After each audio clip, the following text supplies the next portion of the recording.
Hi, everyone. This is episode one of the podcast here with future metal leaders. Today we have David Ham with us. David, how are you doing today? Doing good. Yeah, so before we get started, can you tell us a little bit about yourself and how you got involved in the metaverse? Yeah. I'm actually based in Korea. Actually Canadian. So I've been in Korea for about 10 years. I have a very extensive background in telecom, device security, and stuff like that. Um, so I've been involved in blockchain since 2010, and various um, you know, sort of projects here and there. I led Samsung's blockchain program for a number of years, and then after I did that, I did a blockchain startup that we used augmented reality, and we created an AR platform. So I could say that sort of AR was kind of the gateway into metaverse, but I never really got into metaverse until very recently, and that's primarily um, you know how I got in is because of NFTs, right?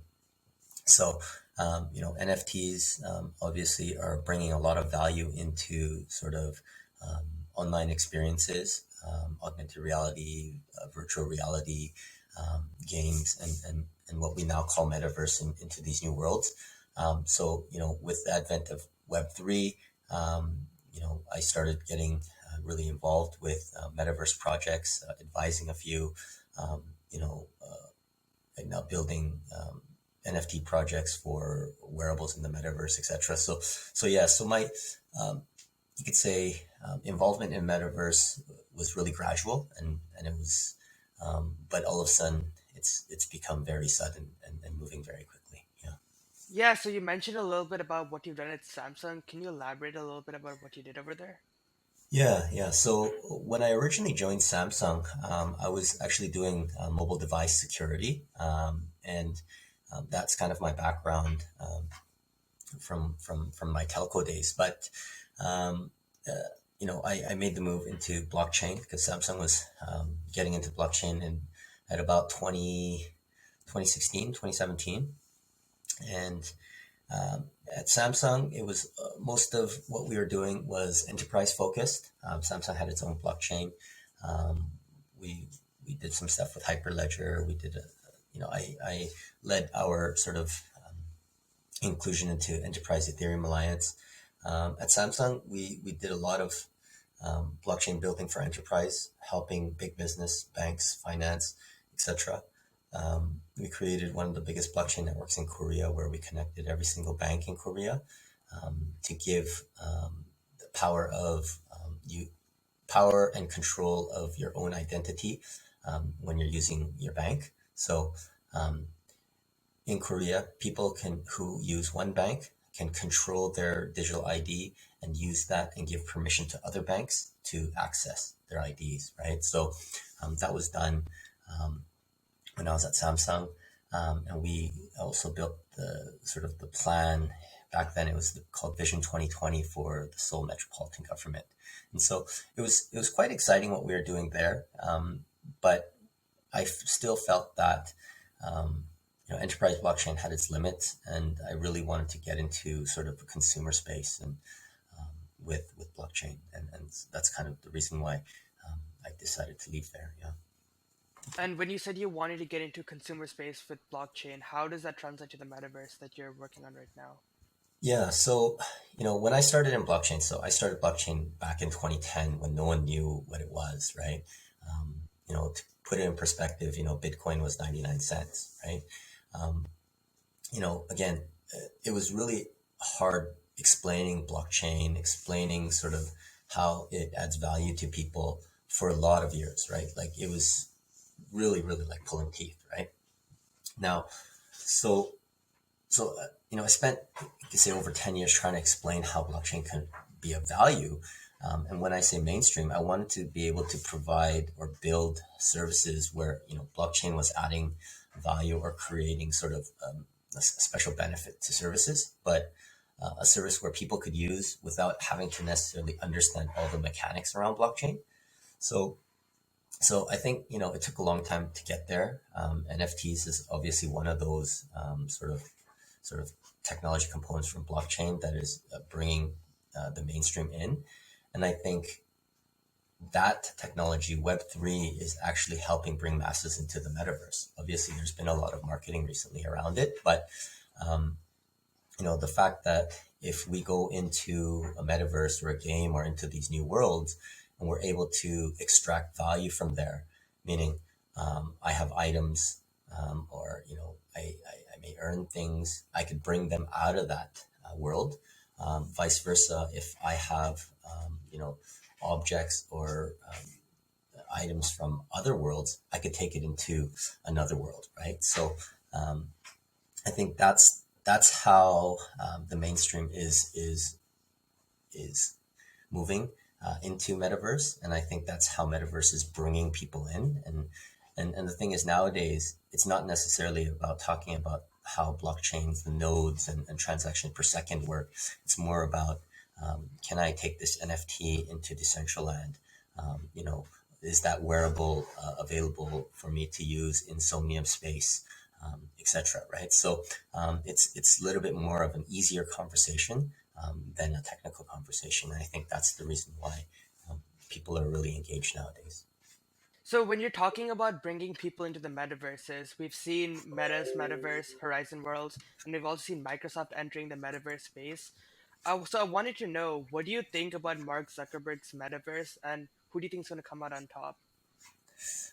Yeah, I mean, I think, his announcement of changing Facebook to Meta and going into metaverse has done like wonders for the industry, for everyone else except for Facebook. Um, right? And so I'm I'm skeptical of sort of his vision and strategy of the metaverse because obviously, again, they tried to do blockchain and they got sort of shut down on that, and they officially sort of turned off that business. And metaverse, I mean, again, I think it is the right direction and an obvious direction for Facebook and a social network to go to, but again, I'm still a little bit suspicious and skeptical of his vision for it. But the fact that he changed the name of the company to Meta has instantly brought metaverse to the forefront, and is doing major things for the industry. Um, on the other side, with Microsoft, and their sort of acquisition of Activision, and their play into metaverse. I mean, I kind of like what they've done, right?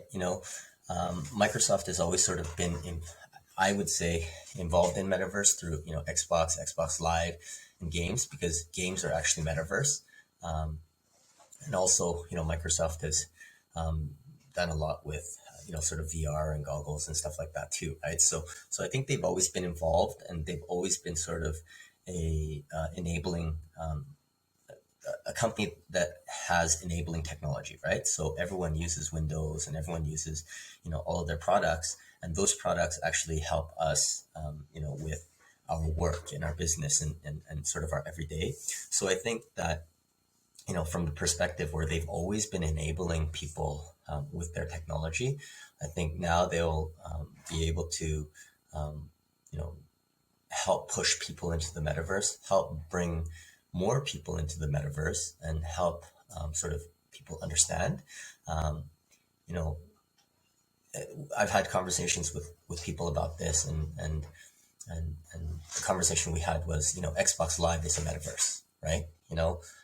You go into the Xbox Live portal and you see all your games, you see all the things that you're doing. You can access everything. You have your account, your profile, um, and it's just a little bit different where you're not necessarily pulling out NFTs, and you're not wearing different NFT wearables and stuff like that, and you're not running around and going to Snoop Dogg concerts and stuff. But I think that Microsoft has always sort of been at the forefront of this metaverse movement, and I applaud what they're doing.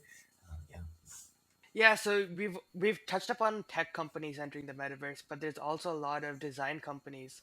And what do you think about brands like Gucci entering the metaverse? Yeah, I mean, again, I think it's inevitable that large brands, luxury brands, designer brands will get into the space. Um, I'm kind of have two opinions on it. One, again, I'm always about creators, young creators, startups, and all of that. So I don't necessarily like the fact that the attention is being drawn away from really aspirational startups. But the second opinion on it is I think it's great for the industry because let's say I am doing NFT wearables and I'm an NFT wearables startup doing fashion for the metaverse. It could be sort of an abstract concept and idea to explain to people who have no clue about metaverse and NFTs, and to explain them that I'm creating some digital fashion and people are going to buy this and they're going to put it on their avatars and stuff. So I think that concept is still abstract for a lot of people. Although, if you think about it now, why is that abstract? It's actually normal, right? But there's a whole, I think, a group of people who are still not yet in tune with that concept. But then if you say, hey, by the way, Dolce and Gabbana is doing this, Gucci is doing this. By the way, Tommy Hilfiger is doing this, right? The Gap is doing this. Then it makes that sort of abstract, sort of game world, sort of child's play business more respectable and real, right? And people say, "Oh, I wonder why Gucci's getting into that. I wonder why Tommy Hilfiger's getting into that. Oh, you looks like you're actually in a fast-moving growth industry. Then you could actually gain interest from people, right? So I think it's doing great things, and I'm surprised how fast that brands are moving into it. Um, but again, I knew it was going to happen, but it's moving really quickly now, and it's kind of a good thing. Kind of. Yeah. So when you see all these brands coming into the metaverse, one key concept keeps coming over and over again: interoperability, where people are able to essentially use a lot of their real world assets in the virtual world or just transfer them between virtual worlds. Which metaverse do you see right now that embodies the concept of interoperability, or which metaverse do you see coming out on top with that concept in mind? Yeah, I mean, I think interoperability is really important. I think it's really difficult um, because if it needs so all of the different metaverses need to have sort of a common technology set, right? Or you need to have avatars that have technology that is able to maybe convert or translate, right? The different sort of technologies. So so again, I haven't necessarily spent a lot of time in these metaverses yet. I mean, kind of in and out of them, just to see what's in there, and I'm still not yet fully versed and comfortable with going in. But so I think in terms of which metaverse or which sort of world and game is doing it best is I may not be the best sort of opinion or judge on that. But I think from an avatar perspective, there's a couple, projects that I feel are pretty ambitious, and I really like what they're doing. And if what they've set out to do is works, then I think it's the best way to do it. So projects like Ready Player Me, where it's one avatar, it's your one ID for multiple metaverses, or like Genies, and again, um, I always think about hey, there's so many metaverses, and in every metaverse I have to create a new avatar. What if I could just had one avatar that I could take into any metaverse? And so that's why Ready Player Me is a project that I think is pretty cool from that perspective. They're already partnered with a lot of different projects, Genies as well. So I think if you could use your one ID or your one sort of avatar into multi metaverses, and those metaverses allow for people to do that, then I think we have true interoperability, right? I don't necessarily know if the metaverses themselves are will will play a big part in it, but I think it's great projects like Ready Player Me or Genies that will lead the change for interoperability. I see. And when you talk about the metaverse and you talk about the players entering the metaverse, and I know that you have a company called Mintway. Can you talk a little bit about what it is and what you guys do over there? Yeah. So Mintway is an ambitious project we have, and basically we call it an open unified portal for NFTs, right? It's kind of a long-winded sort of term, but what we're actually trying to do is we're trying to be like a Google for NFTs. And so Mintway is actually a few different components. So one is its portal, its news, its information, right? So it's being informative and sharing information to people about NFTs in the industry and Web3 and metaverse. Number two, it is a marketplace, but it's an aggregated marketplace. So Mintway is a multi-chain ecosystem. So we're in discussions with a number of different blockchains, and so it's a multi-chain.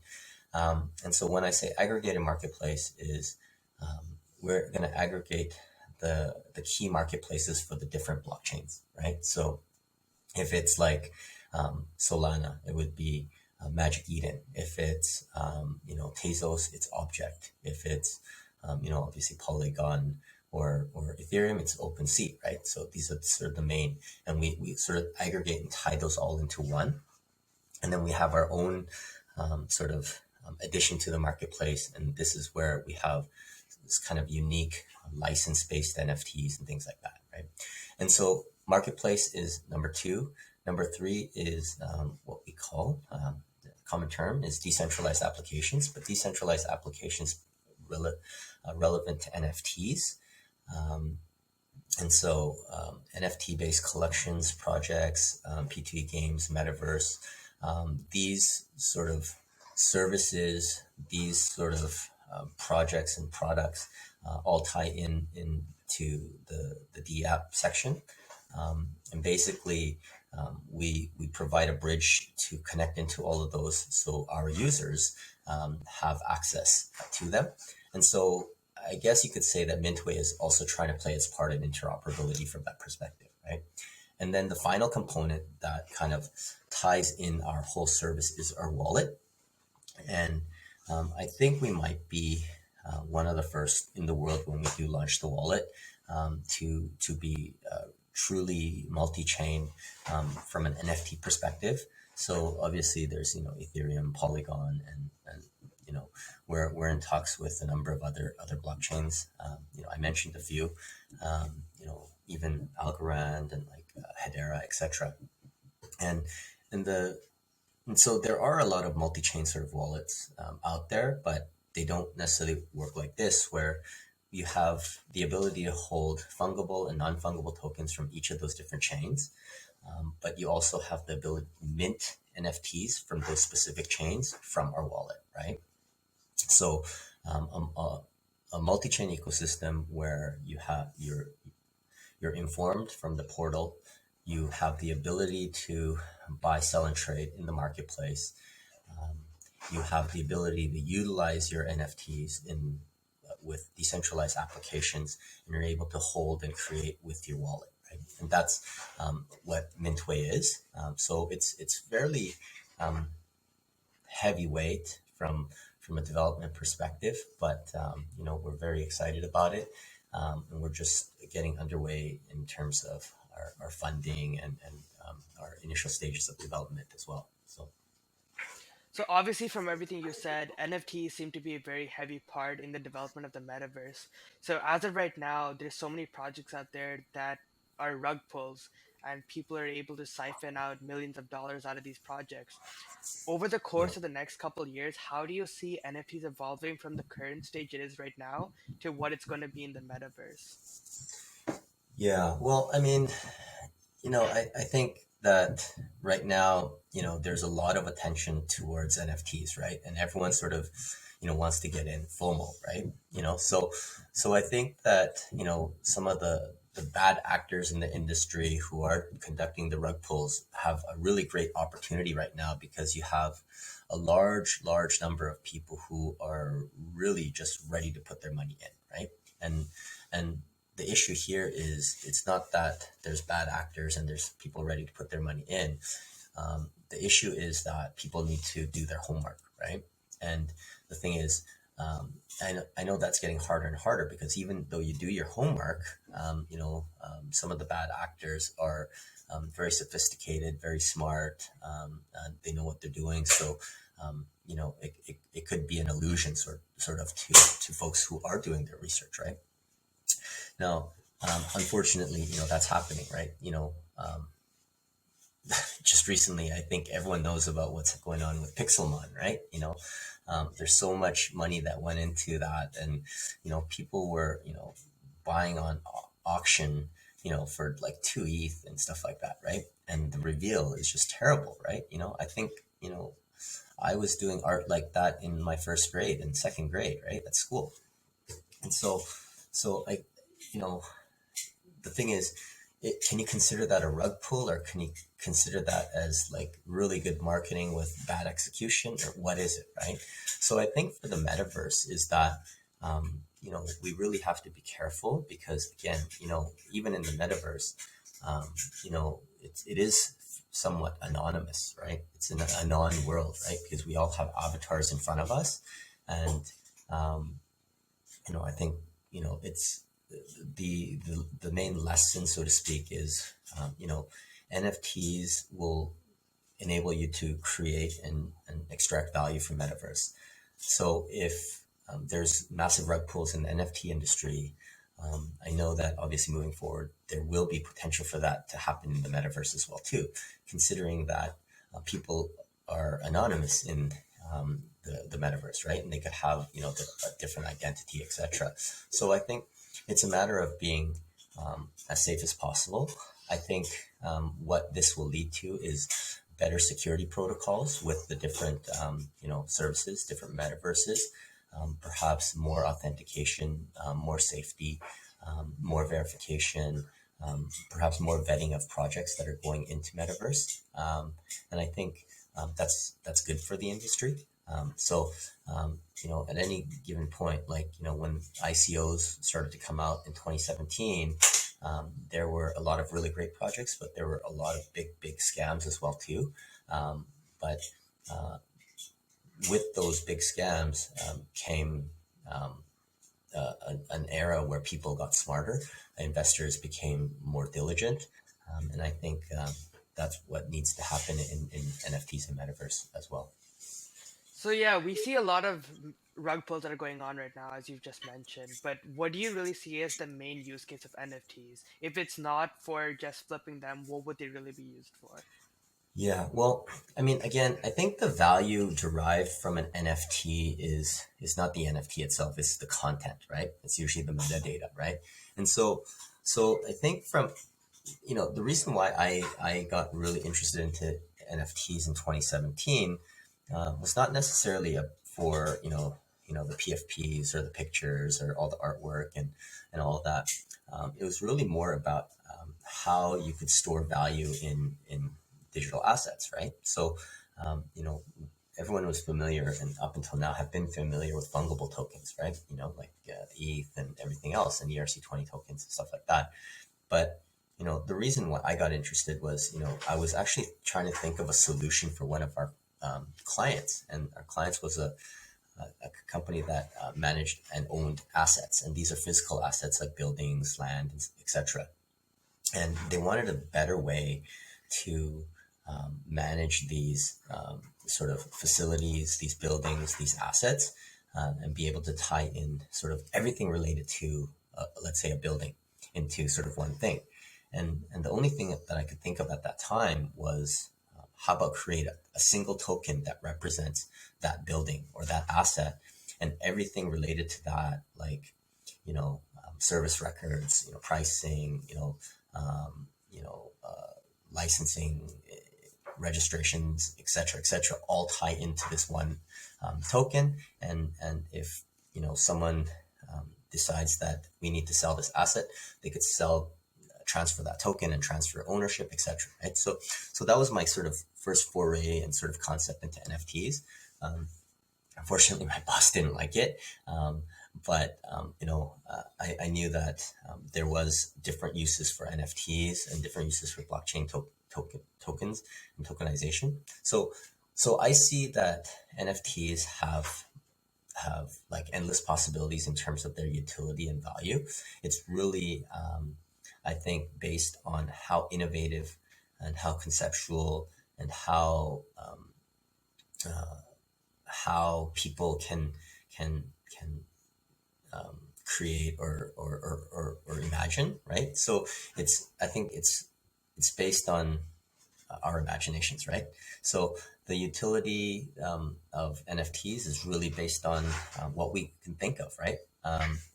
People are now using them as access passes or VIP guest passes for restaurants, right? Obviously they're access passes into collections, but some of them are creating other different utilities and whole new different use cases, right? So I don't see that there being just one particular um, utility. I think there's a world of opportunity for utility with NFTs. So you don't see NFTs as an art piece rather than a resource into whatever utility that company would provide, or Yeah, so I see NFTs as the medium for the art, right? So digital art, etc. I don't see NFTs as the art itself, right? Because again, the I don't see the value of an NFT being the actual token. The value of that token is created or derived from the type of content and data that sits on it, right? And it could be artwork. Again, it could be fashion. It could be a building. It could be a car. It could be a report card, right? It could be a diploma. It could be anything, right? So the value is in the content. Yeah. So NFTs, I don't necessarily associate with art. It was just the art was what made it popular, right? Because people understand art, people understand content like this. Um,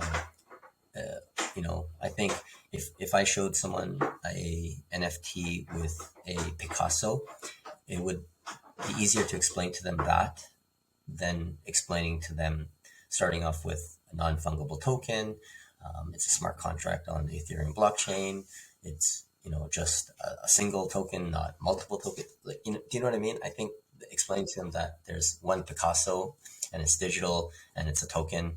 There's only one of them is easier to explain than what I just said, right? So, yes. So I see a lot of people these days creating their own NFT collections just as art pieces. mhm. Instead of doing that, what approach would you rather have them take, which would be more effective in the long-term scheme of NFTs? Yeah, I mean, I think that just putting your art on in into the NFT sort of format is not necessarily big value unless you're a well-known artist, so to speak, right?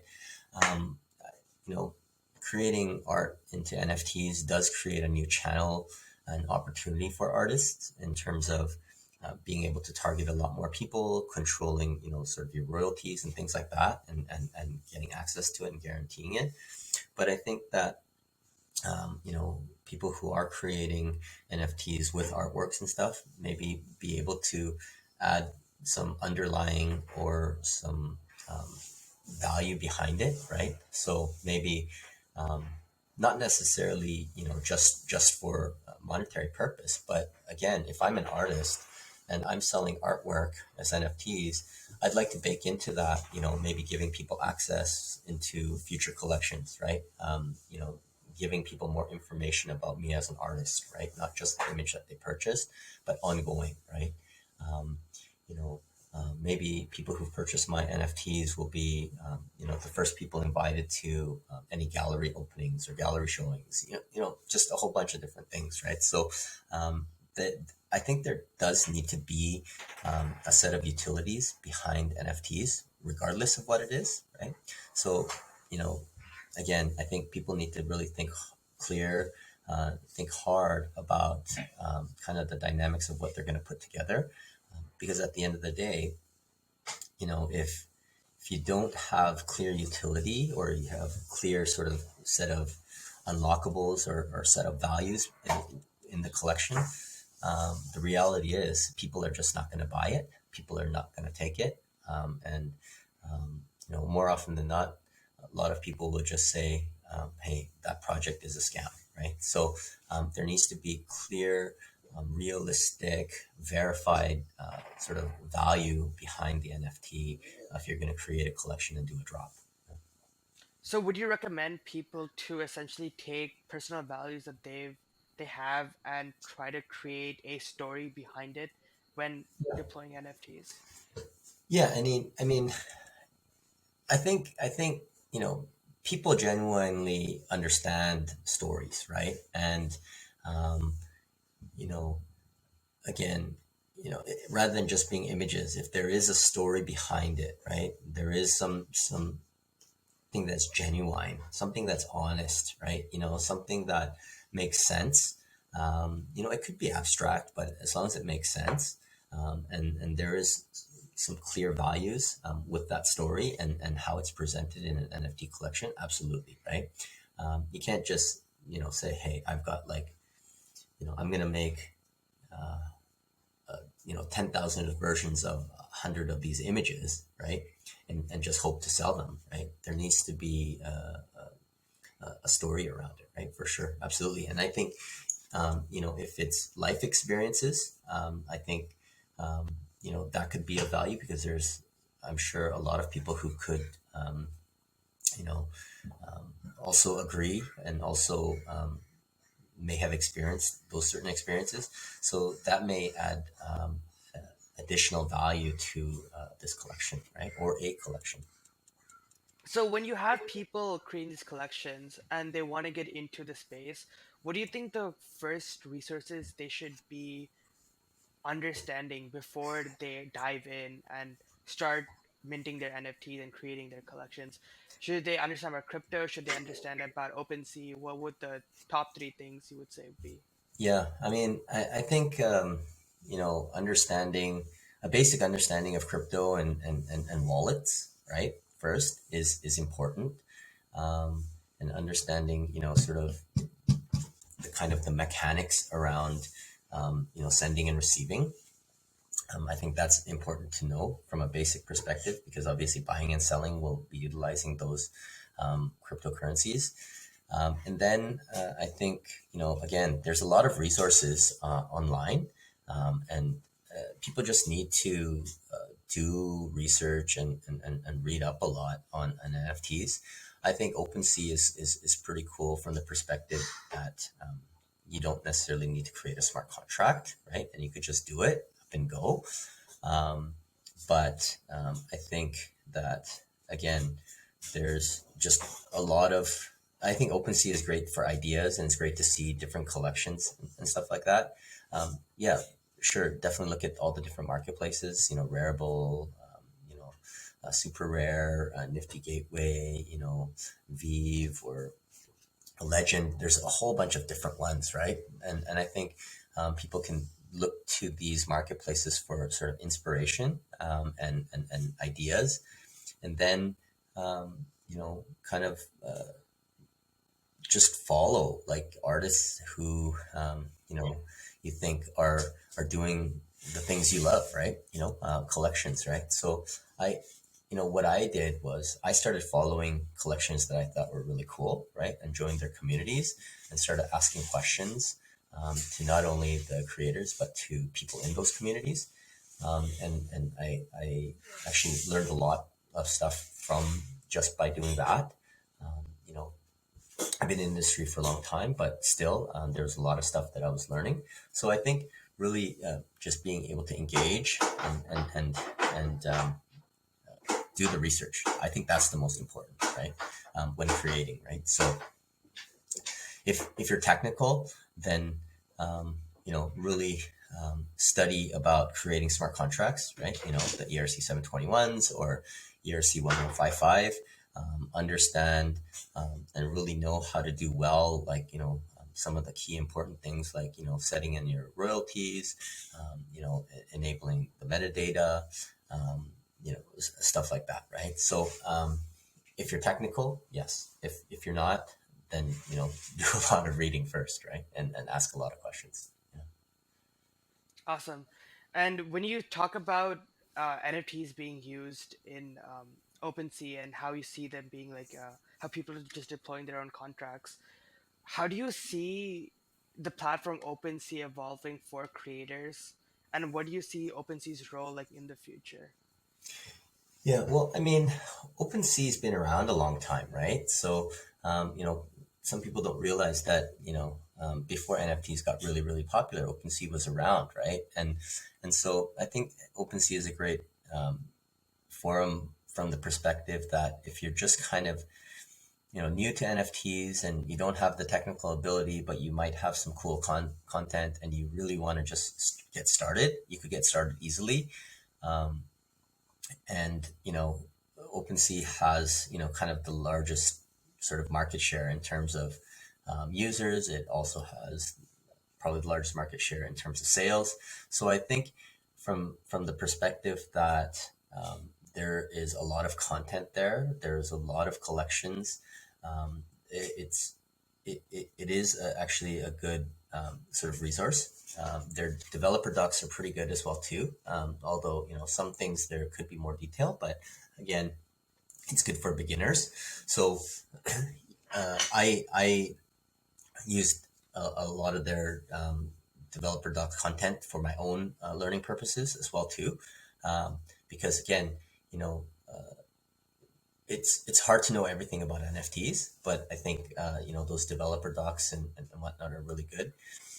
So I think OpenSea has done quite a lot for the industry. They do get a lot of flack, obviously, for certain things, service fees or being too centralized, or that they didn't have enough, they didn't have the best security, so people got hacked, etc. But I guess those are things that help a platform grow, right? Those are things that help a platform get better. So I think OpenSea will be around for a while. But again, if they don't innovate, they won't be around. And I think that's the key, right? Because you see a lot of different models now with Looks Rare and some of the other marketplaces that are coming out. They have proven that new sort of engagement models with creators and buyers and sellers is very valuable to drive success, right? So I think they need to continually keep an eye out, and be on the edge and be innovative. If not, they may lose out to some of the really smart up and coming marketplaces, right, in the industry. And one final question for people to stay updated on the metaverse and NFTs and what's going on in the space, what resources or what areas do you think people should focus on to stay up to date on what's currently going on? Yeah. So I follow a lot of different types of resources, right? My sort of daily habit is in the morning. I always check out like blockchain, different blockchain sort of news sites, right? And obviously those blockchain news sites are now just starting to talk about NFT projects as well. So I think it's like Decrypt or like Cointelegraph, etc. And there's a whole bunch more, right? So I think that it's always good to be in the know, because there's good to know some of the good projects that are coming out, as well. I kind of look at some NFT calendars as well too, and try to check out what's going on. Certain blockchains that I follow, like Polygon or Algorand or Solana. I'm checking out sort of news related to those blockchains and projects. So I think that it's people need to really stay informed and really try to search around for a lot of resources. Obviously nowadays there's a lot of real good NFT news in a lot of like art based publications as well too. But I think this is one of the reasons why my team we're starting Midway as well too, right? Because um, the industry is huge, but we felt that it's pretty fragmented, where you can't always find the news that you want, you can't always find the information that you want. Sometimes it's a struggle. You have to spend a lot of time on Google, kind of adjusting your kind of search parameters to find what you're looking for. And so that's why we want to kind of bring that all together under Midway, right? But again, yeah, there's a ton of resources online. Um, again, I started with I always look at blockchain news, but then when I really wanted to learn a lot about NFTs, I checked all the marketplaces, right? And the marketplaces have a lot of resources, Rarible, Super Rare, Nifty Gateway, OpenSea. Like I've checked all of their docs, right? And I read all of them, and it's kind of helped me kind of develop a personal NFT sort of um, knowledge base and strategy as well too. Yeah. Awesome. Yeah. Thank you, David. I appreciate you being on the podcast today. That about wraps up all our questions. If you want to add anything, we can do that right now. But other than that, we could end this session right now. Yeah, no, thanks for having me. It's always fun to talk about NFTs and metaverse. Again, I think that we're kind of at the dawn of really exciting times, especially with metaverse. Um, Last year, 2 years ago, a friend of mine was telling me how he is planning on developing a metaverse for education, right? And no one actually would listen to him, and no one gave him the time of day. And they just said, "Oh, that's so much work, and who's going to really get involved in that?" But year and a half later, everyone is involved in metaverse, right? And everyone wants to know about metaverse. So times change very quickly. So I think we need to be very open-minded to new ideas and concepts, and how Web3 and AR, a XR, AI could help us, and be sort of educational yet entertainment value for us, in the metaverse, right? Awesome. Yeah. Thank you, David. I Yeah. appreciate your closing remarks. All right. Thank you. Yeah. Yeah. Bye, David.